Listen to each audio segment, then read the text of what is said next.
Bonjour tout le monde, dans cette vidéo nous allons voir comment fabriquer un four à bois à l'aide d'un vieux receveur d'évier.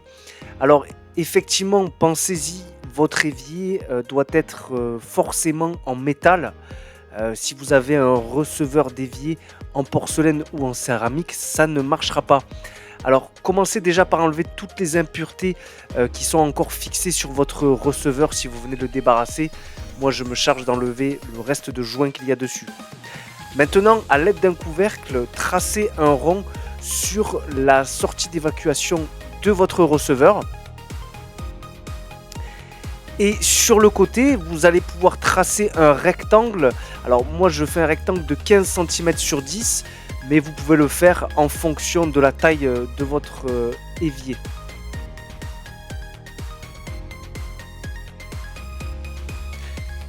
Bien, maintenant passons à la découpe.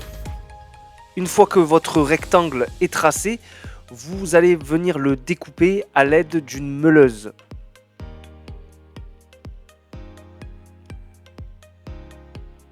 Voilà, on s'applique.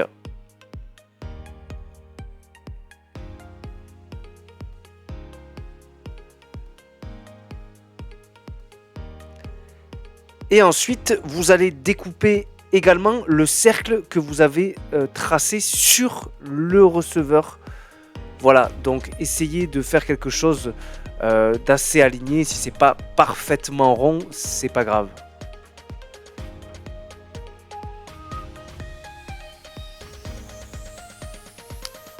Voilà, on finit et on peut décrocher la découpe.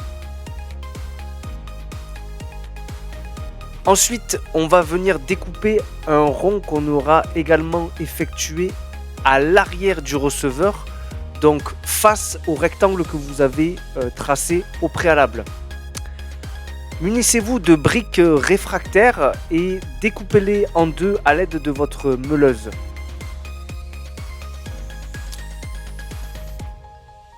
Ensuite, prenez du polystyrène et découpez deux cubes. Vous pouvez coller ces deux cubes histoire qu'ils puissent faire la taille complète du receveur. Et maintenant, on va tracer un rond au-dessus de ce cube de polystyrène pour pouvoir justement tailler un cylindre de polystyrène.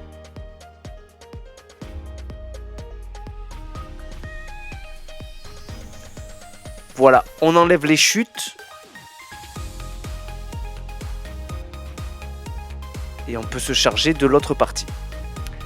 Voici, maintenant que vous avez vos deux cubes de polystyrène, vous pouvez les placer directement dans le receveur et je vous invite à boucher tous les combles, tous les trous à l'aide du reste du polystyrène. Donc le rectangle qu'on a tracé à l'avant et également le trou qu'on a fait à l'arrière. Une fois que c'est fait, je vous invite à placer votre polystyrène directement dans le receveur et au-dessus vous pouvez placer des tiges métalliques.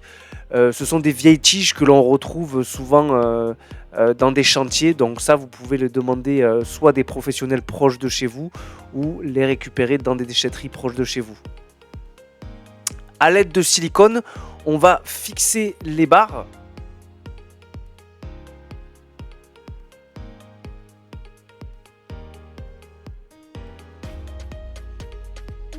Et pour finir, on va replacer un dernier morceau au-dessus de nos barres.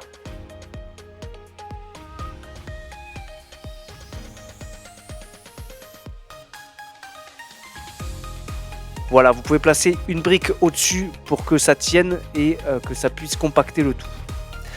Maintenant, on va pouvoir placer du ciment bien tout autour de la structure en polystyrène qu'on a déposée. Donc faites ça avec du ciment, ça pourrait se faire de manière naturelle avec de l'argile. Mais là justement, le ciment va nous permettre d'aller plus vite. Recouvrez l'entièreté de l'évier avec ce ciment. Hop. Voilà, recouvrez tout sauf le polystyrène.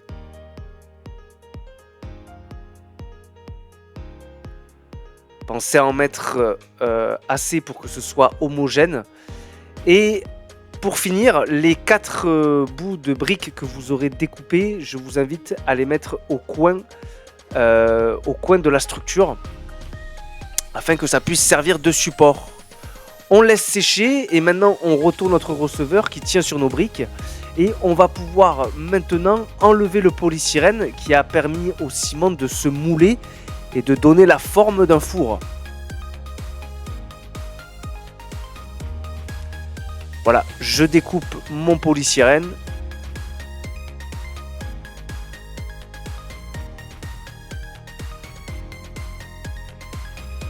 Alors il faut gratter un petit peu, ça peut coller un petit peu avec le béton.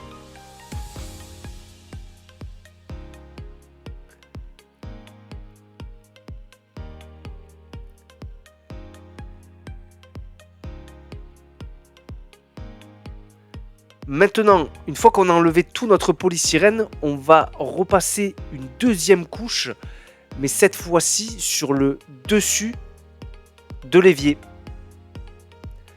afin d'en faire une plaque totalement homogène.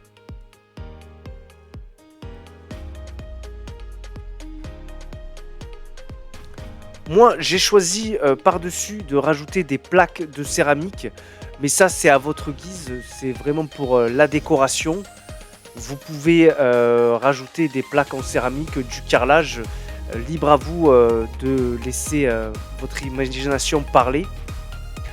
Hop, donc je prends soin d'enlever le béton pour que la surface apparaisse et donne un côté esthétique à mon four.